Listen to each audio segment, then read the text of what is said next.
എല്ലാ നല്ലവരായ cinema പ്രേമികളും cinema ആസ്വാദകർക്കും മറ്റൊരു വീഡിയോയിലേക്ക് ഹാർദമായി സ്വാഗതം. പൈങ്കിളി എന്ന സിനിമ നിങ്ങളെല്ലാവരും കണ്ടിട്ടുണ്ടാവും. പൈങ്കിളിയല്ല. അപ്പൊ പൈങ്കിളി എന്ന സിനിമ ഏകദേശം നമുക്ക് ചില വെബ്സൈറ്റുകളിൽ നിന്ന് കിട്ടുന്ന രേഖകൾ അനുസരിച്ച് ഏകദേശം 5 കോടി രൂപയ്ക്കാണ് ഈ സിനിമയുടെ മൊത്തം ചെലവ്. ഏകദേശം 3.5 കോടി രൂപ മാത്രമാണ് ഈ സിനിമ കളക്ട് ചെയ്യാൻ കഴിഞ്ഞിട്ടുള്ളൂ. നമുക്ക് ഡാറ്റ കിട്ടുന്നത് അങ്ങനെയാണ്.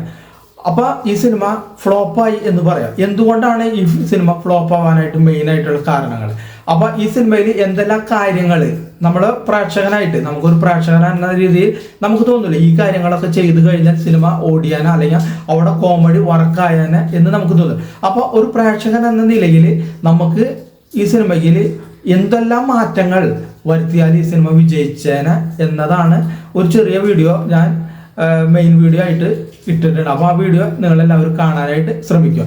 ഇതിലെന്ന് വെച്ചാൽ ആദ്യ ഭാഗത്ത് ചില കോമഡി രംഗങ്ങൾ നമ്മൾ മാറ്റിയിട്ട് ഒന്ന് രണ്ടാമതും ചെയ്തിരുന്നെങ്കിൽ നന്നായേനെ. അതുകൂടാതെ പിഷാരടി എന്ന് പറയുന്ന ഒരു കഥാപാത്രത്തെ കൂടി ഇതിൽ ആഡ് ചെയ്തിട്ട് അവസാന ഭാഗത്ത് പിഷാരടിയും കൂടിയും വന്നിരുന്നെങ്കിൽ എന്നിട്ട് അവൻ്റെതായ ചില കോമഡി കാര്യങ്ങളൊക്കെ വന്നിരുന്നെങ്കിൽ സിനിമ കുറച്ചും കൂടി വിജയിച്ചേനെ എന്നതാണ് എൻ്റെ ഒരു പ്രേക്ഷകന് തോന്നിയ കാര്യങ്ങൾ.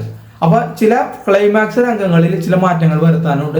അതുകൂടാതെ ആദ്യ ഭാഗത്തും ചില മാറ്റങ്ങൾ സിനിമയിൽ വരുത്താനുണ്ട്.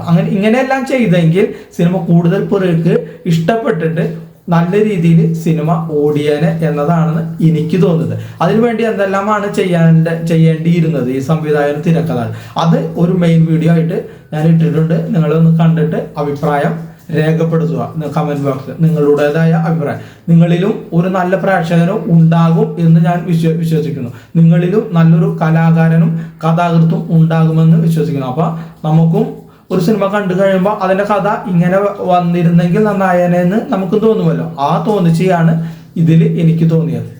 അപ്പോൾ വീഡിയോ കണ്ട എല്ലാവർക്കും നന്ദി, നമസ്കാരം. അപ്പൊ നിങ്ങളെല്ലാവരും ആ മെയിൻ വീഡിയോ കാണാനായിട്ടൊന്ന് ശ്രമിക്കുക.